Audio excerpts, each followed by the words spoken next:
My ex wants to get coffee and catch up. You're not invited, she informed me. Understood, I said. Got the ring deposit back while she was gone. When she came home, I was packed. How was coffee? Good. Why are you? We're done. Hey viewers, before we move on to the video, please make sure to subscribe to the channel and hit the like button if you want to see more stories like this. Thanks. The Saturday morning sun cut a bright line across our wooden floor, catching dust motes dancing in the air. It was our kind of morning, lazy and quiet. The scent of the coffee I'd brewed hung in the apartment, a familiar, comforting smell. I was scrolling through news on my phone, my feet propped on the ottoman, feeling the simple, uncomplicated peace of a day with no plans. Qley, however, was moving with a purpose that felt out of place. I watched her over the top of my screen. She was at the full-length mirror by the door, not in her usual weekend uniform of leggings and an old t-shirt of mine, but in a dark, fitted dress. She'd done her makeup, the kind that took time, the subtle smoky eye, the precise lip liner. This wasn't for brunch with her girlfriends. That look was louder, more glittery. This was something else. You look nice, I said, putting my phone down. Big plans. She didn't turn from the mirror, instead critiquing the line of her dress. Yeah, just meeting someone for coffee. The casual tone was a little too forced. A tiny alarm bell, soft but persistent, started ringing in the back of my mind. I kept my voice light, easy. Oh, cool. Who with? She finally turned, but her eyes were on her phone, her thumbs tapping out a message. A small, almost imperceptible smile played on her freshly lined lips. My ex Jason. He's in town. The words landed, but they didn't fully compute at first. Jason, the one from before me. The one with the trust fund and the condescending smirk in all his pictures. The one she told me was toxic and obsessed with appearances. My stomach tightened. Jason, I repeated, the name feeling foreign and unpleasant in my mouth. Okay, so we're meeting him. This was the moment. This was where she was supposed to say, yeah, for like an hour. Just be cool, okay? This was where I would have grumbled, but gone along, because that's what you do. You show a united front. But she didn't say that. She looked up from her phone, and her gaze was steady, devoid of any apology or request. It was a statement, a declaration. There was a flicker in her eyes, not guilt, but something closer to superiority, like she was privy to a secret I was too dull to understand. We're just going to catch up, she said, her voice cool and clear. A pause, deliberately held for maximum impact. Then, the knife, twisted with a casual, dismissive precision. You're not invited. The air left the room. The coffee scent turned acrid. The sunny, peaceful morning shattered into a million sharp, glittering pieces. You're not invited. The words echoed in the silence of my head. This wasn't about coffee. This wasn't about catching up with an old flame. This was a power play. It was a deliberate, cruel drawing of a line. I am going to a place you cannot follow. I am prioritizing a connection with my past over my present with you. And I am explicitly telling you that you are excluded. I felt the weight in the front pocket of my jeans then. The crumpled receipt from the jeweler. I'd picked up the custom-designed ring yesterday.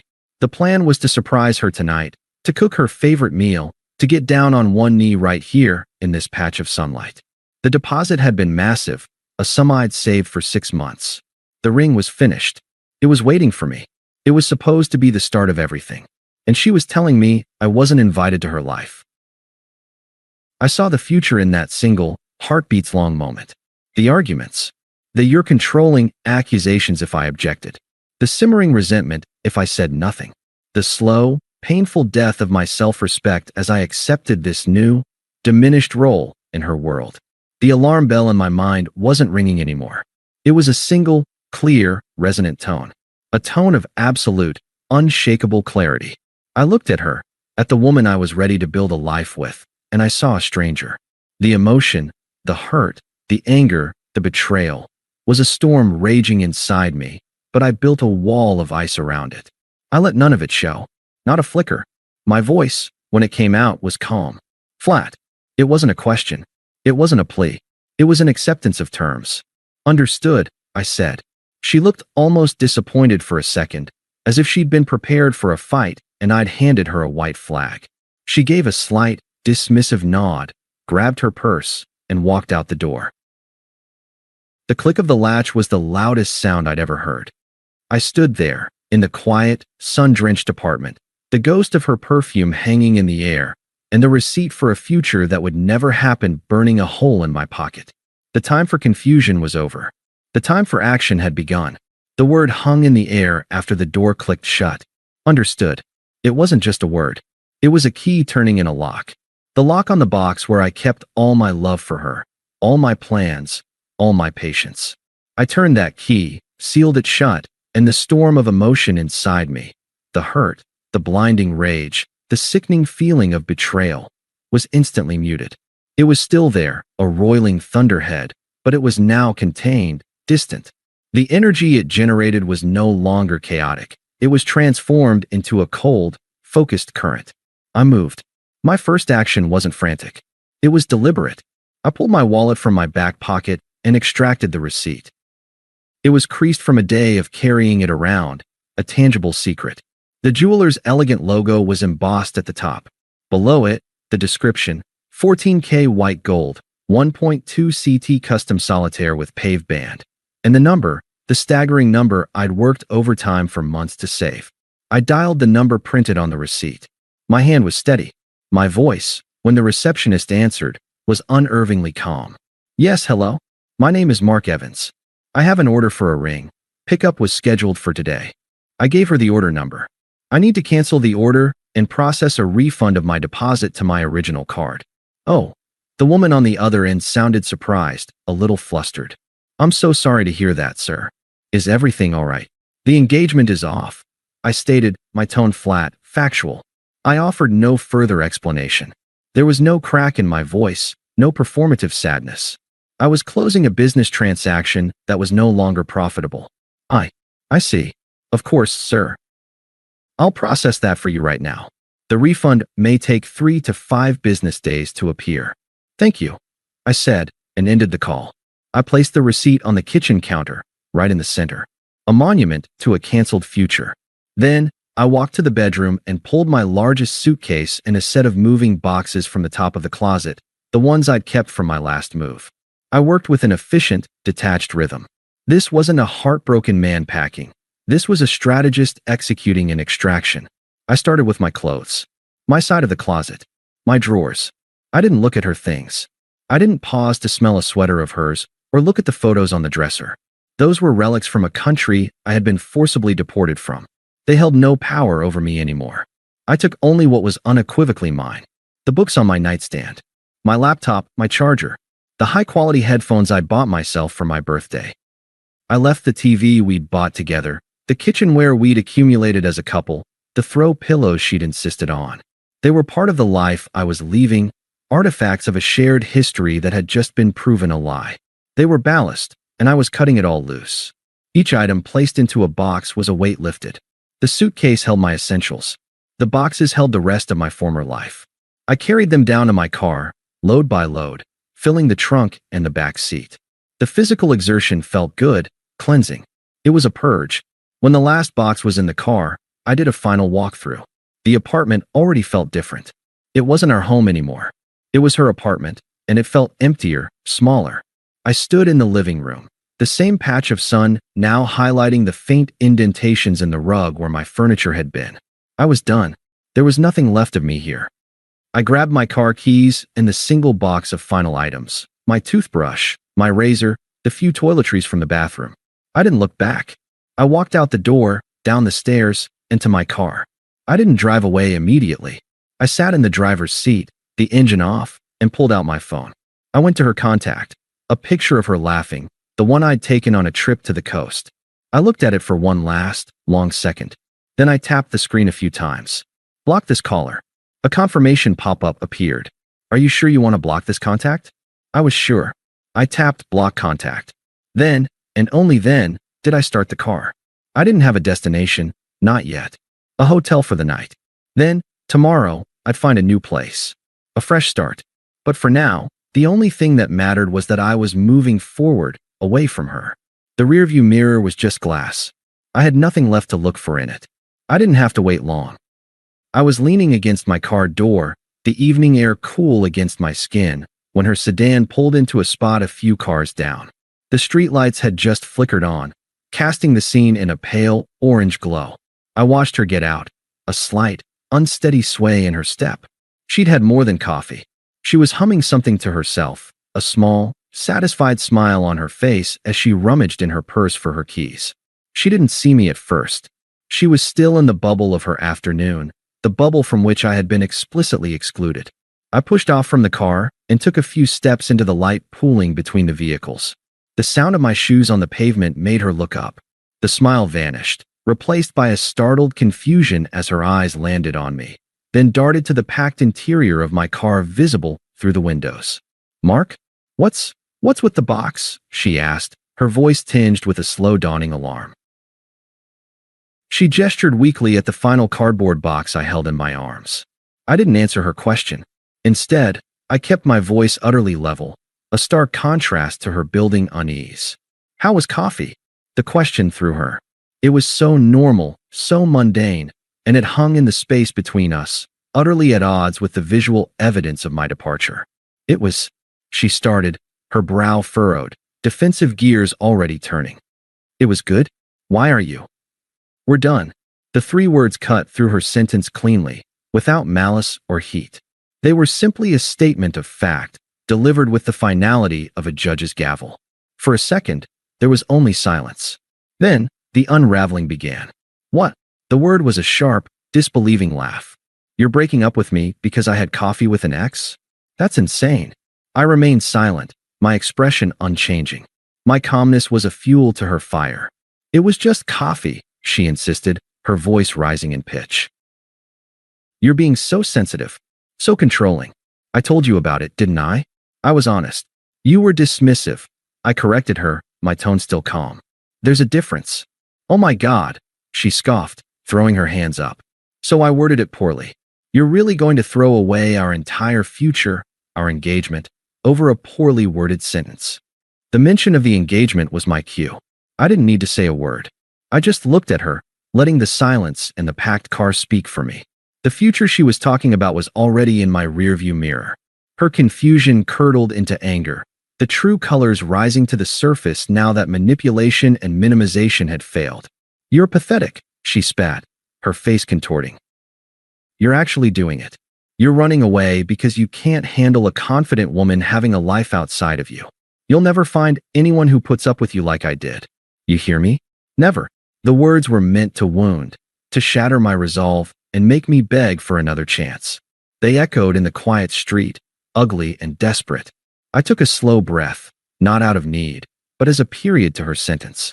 I hefted the box in my arms slightly, a physical reminder of my decision. "The future you're talking about," I said, my voice firm and clear, "ended the moment you told me I wasn't invited into my own. Goodbye, Qley." I didn't wait for a response. I turned, placed the box in the passenger seat, and got into the driver's side. I saw her in my periphery, standing frozen on the sidewalk, her mouth agape, the fury and shock warring on her face. I started the engine. The sound was a solid, definitive thing. As I pulled away from the curb, I didn't look back at her. I looked ahead, at the road stretching out before me, clean and empty and full of possibility. The first part of the rest of my life was a quiet street, fading into the night behind me. And it was enough. The first 48 hours were a study in silence. I checked into a bland, anonymous hotel room that smelled of antiseptic and air freshener. It was perfect. There were no memories here, no ghosts.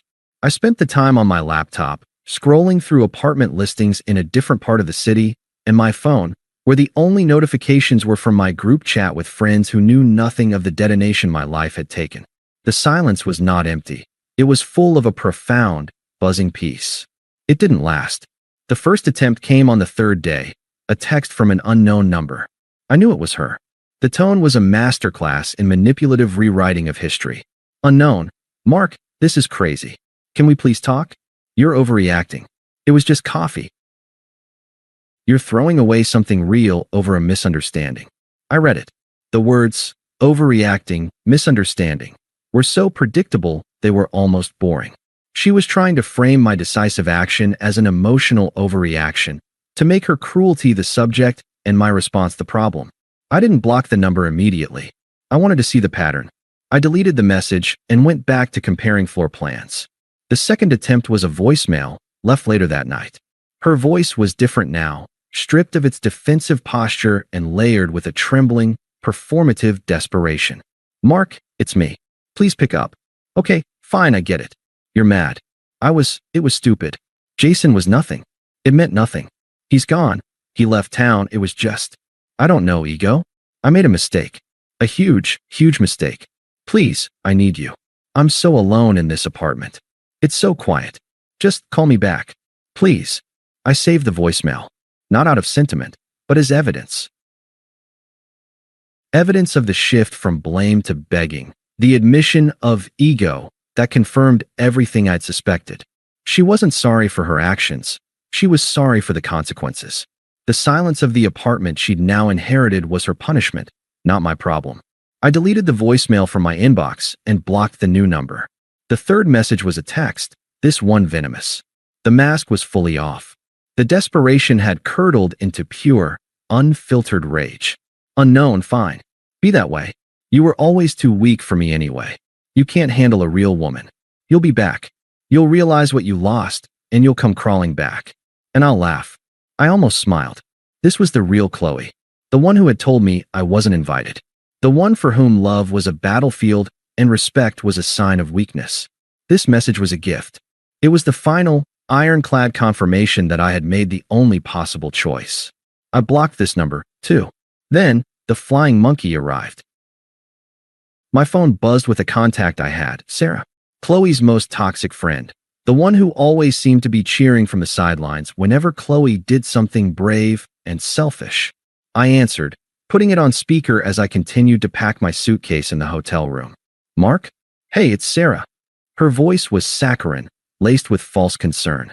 "I know," I said, my tone flat. "Listen, I know what Qley did was messy, but she's a mess. A complete wreck. You have to understand, she's spiraling. She's really, really sorry. A real man would find it in his heart to forgive her. She's learned her lesson." I stopped packing for a moment. "Sarah," I said, my voice devoid of any emotion. "Is there a point to this call?" She sputtered.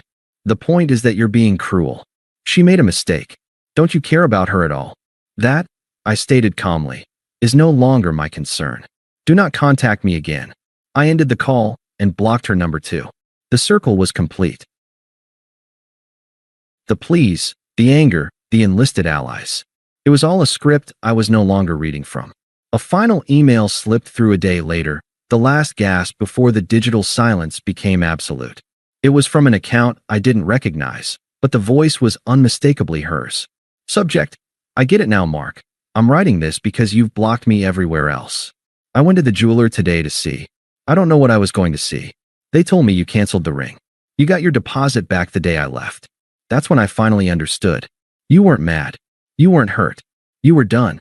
You made your decision while I was still at the coffee shop. You were already gone. Jason hasn't answered a single text. He used the catch-up to try to sleep with me one last time for old time's sake, and when I said no, he vanished. He was just using me, and I threw us away for that. For nothing. I get it now. I finally understand what I lost, and I have to live with that."